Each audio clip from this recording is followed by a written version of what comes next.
Olá, meus amigos, minhas amigas do curso do ESD, da Casa Espírita Nosso Lar. Estamos aqui para iniciar mais uma aula desse nosso curso.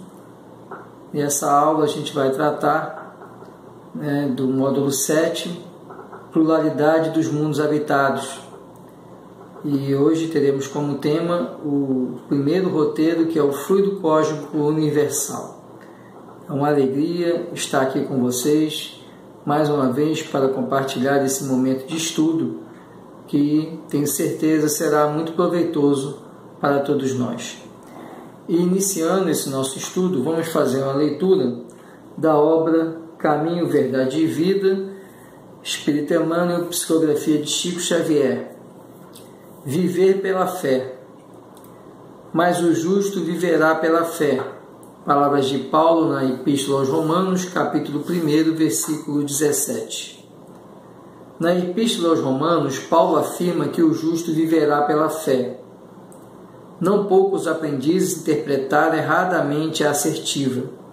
Supuseram que viver pela fé seria executar rigorosamente as cerimônias exteriores dos cultos religiosos, frequentar os templos, harmonizar-se com os sacerdotes, respeitar a simbologia sectária, indicariam a presença do homem justo.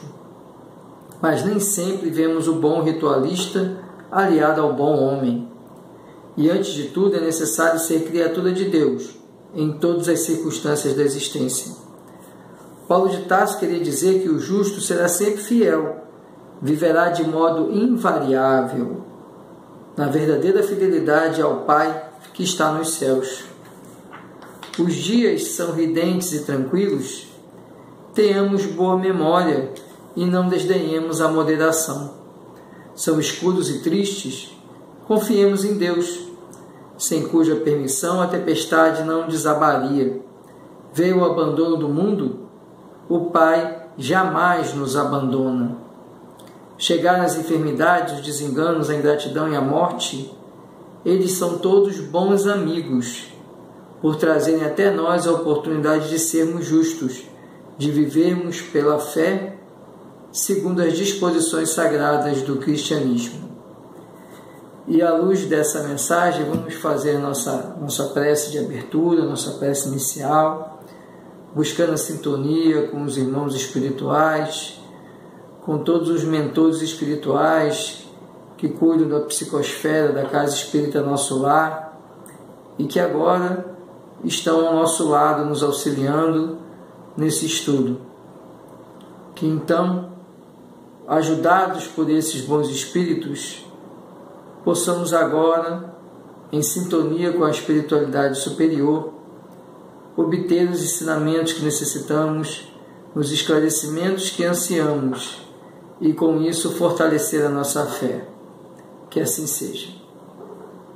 E vamos agora iniciar um novo roteiro, que é um roteiro muito interessante que fala da pluralidade de mundos. Nesse roteiro nós vamos estudar a questão da formação do universo e vamos estudar exatamente as diferentes escalas de mundos, de acordo com os graus de elevação espiritual, de frequência vibratória de cada espírito. Só que para compreender essa pluralidade de mundos e compreender a complexidade do universo, é necessário nós partirmos do geral para o específico. E falar de fluido cósmico universal é exatamente tratar do geral. Na obra Gênese, o Kardec ele se preocupa em traçar exatamente o estudo da formação do universo, da formação do espírito. Por isso a Gênese, a origem. E nessa obra ele dedica um capítulo a tratar do fluido cósmico universal. E nele, Kardec aprofunda aquilo que os espíritos já haviam explicado no Livro dos Espíritos. Na Gênesis, então, no capítulo 6, no item 10, há o seguinte trecho que fala sobre o fluido universal. Kardec explica assim: há um fluido etéreo que enche o espaço e penetra os corpos. Esse fluido é o éter ou matéria cósmica primitiva, geradora do mundo e dos seres. São-lhes inerentes as forças que presidiram as metamorfoses da matéria, as leis imutáveis necessárias que regem o mundo. Veja, esse parágrafo ele é rico de informação. Primeira informação que ele nos traz é que há algo que perpassa todo o universo. Que ele fala, enche o espaço e penetra os corpos. Veja bem, o fluido cósmico universal, ele é presente em todo o universo. Então, ele preenche, ele está em todo o universo. Ele penetra os corpos. Se ele penetra um corpo celeste, como o planeta Terra, penetra o nosso corpo também. Todos nós estamos mergulhados no fluido cósmico universal.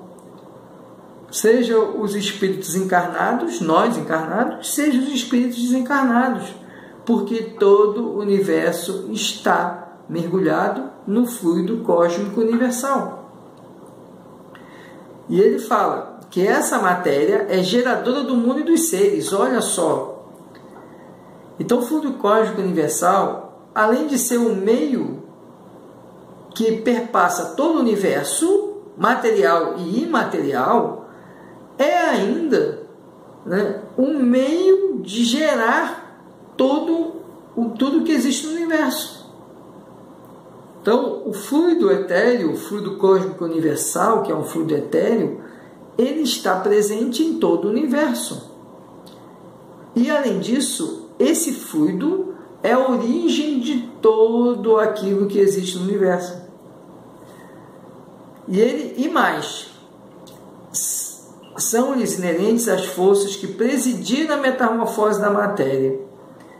Ou seja, é uma propriedade do fluido cósmico universal ele sofrer ingerência de forças que geram a transformação dele em outras matérias.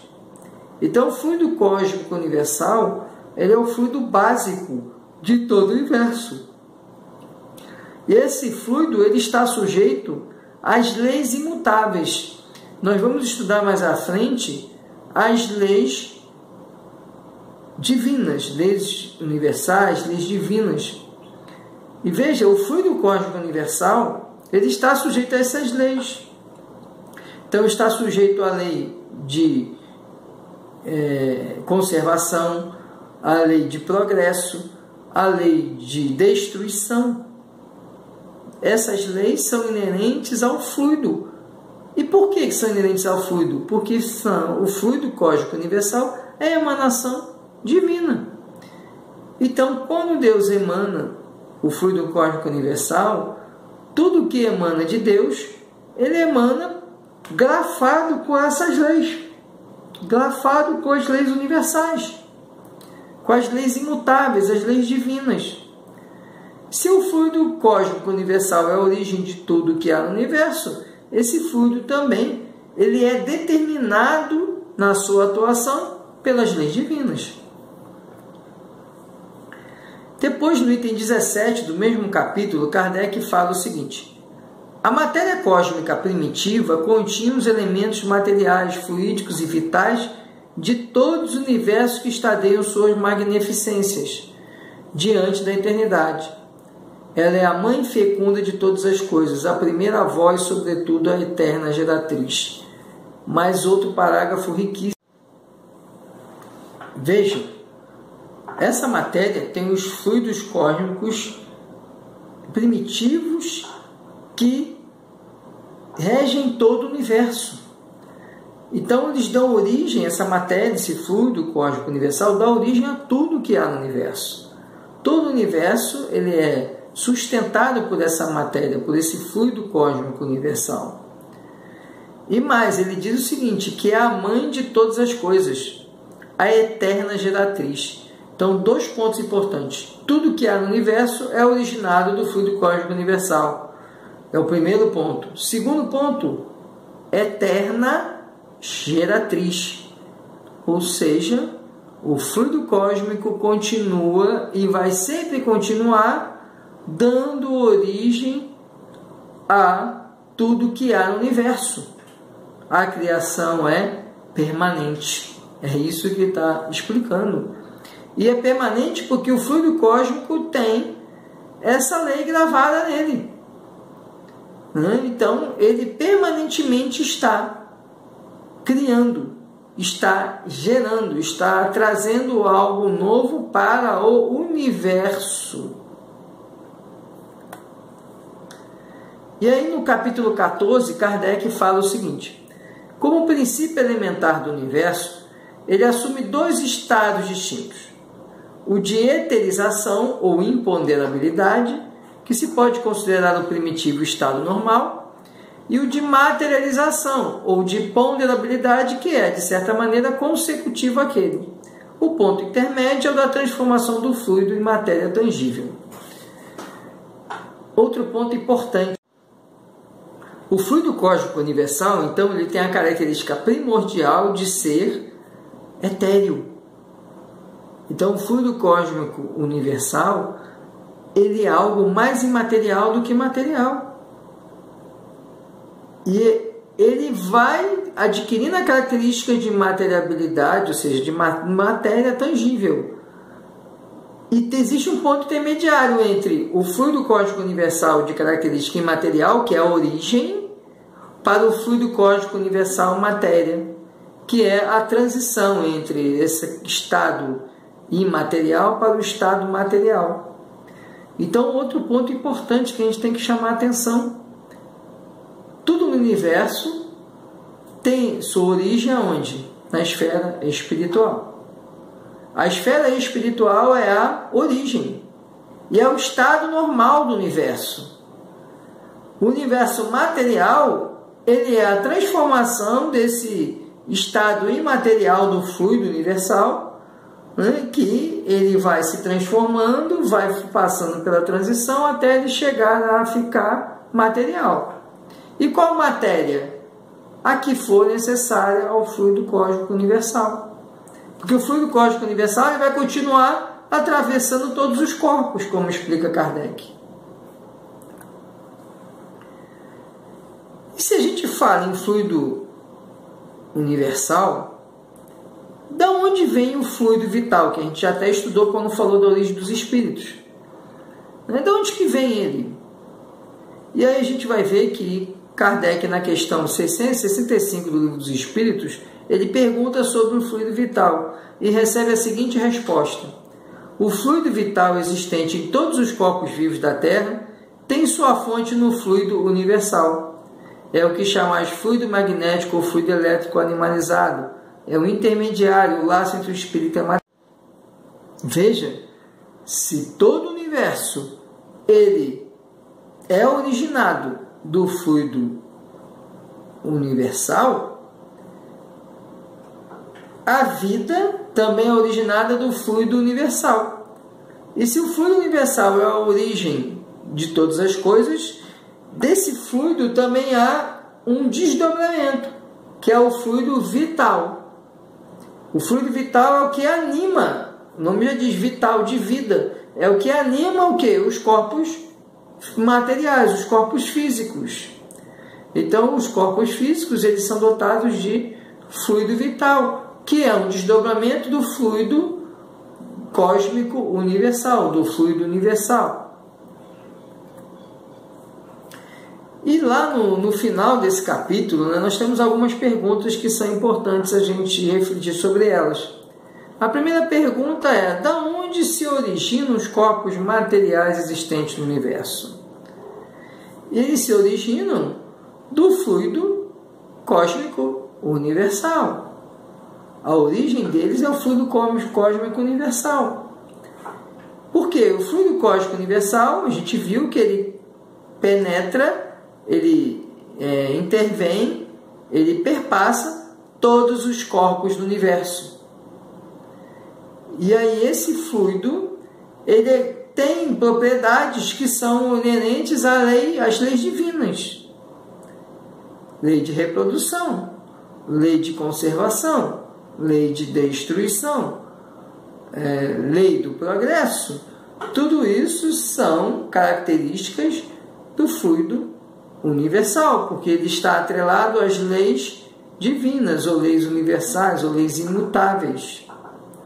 E esse fluido universal, ele se transforma através de ações externas, né? Ou seja, através da ação da vontade, que é a grande, né, ação externa. Por isso que Cristo fala, né? Se tivesses fé do tamanho de um grão de mostarda, moverias a montanha. Na verdade, não é bem mover no sentido físico. O que ele está querendo explicar é que a vontade, agindo sobre o fluido universal, ela pode operar aquilo que o indivíduo desejar. O problema é que nos falta a vontade, né? Nos falta a vontade não no sentido de querer, mas no sentido de fazer com que o Espírito se mova para que aconteça, porque nos falta a fé. E aí o que acontece? Esse fluido etéreo, ele vai se transformando em vários fluidos, várias substâncias, como os fluidos materiais, né? Os fluidos vitais, né? Tudo isso são instrumentos para possibilitar as existências e os aprendizados dos espíritos no corpo material, na matéria. Outra pergunta que nós temos também é o seguinte: o fluido cósmico é o princípio elementar do universo.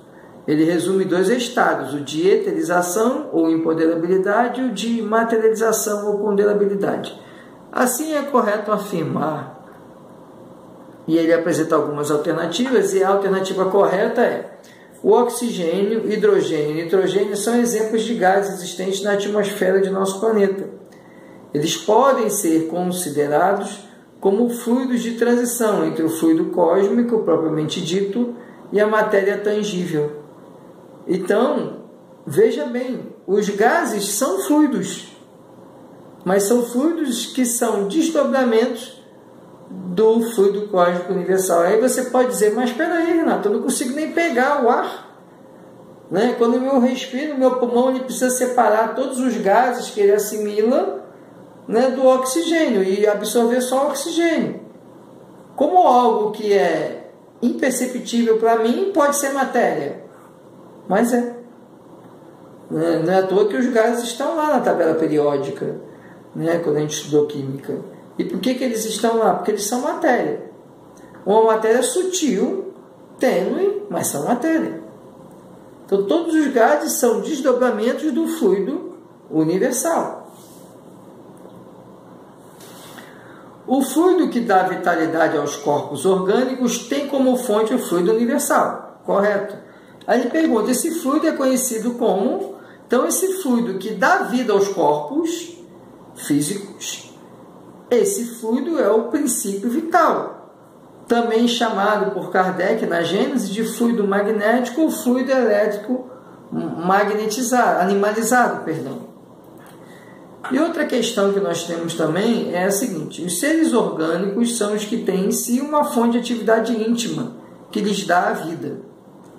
Os seres inorgânicos são todos os que não possuem vitalidade, nem movimentos próprios, e que se formam apenas da agregação da matéria.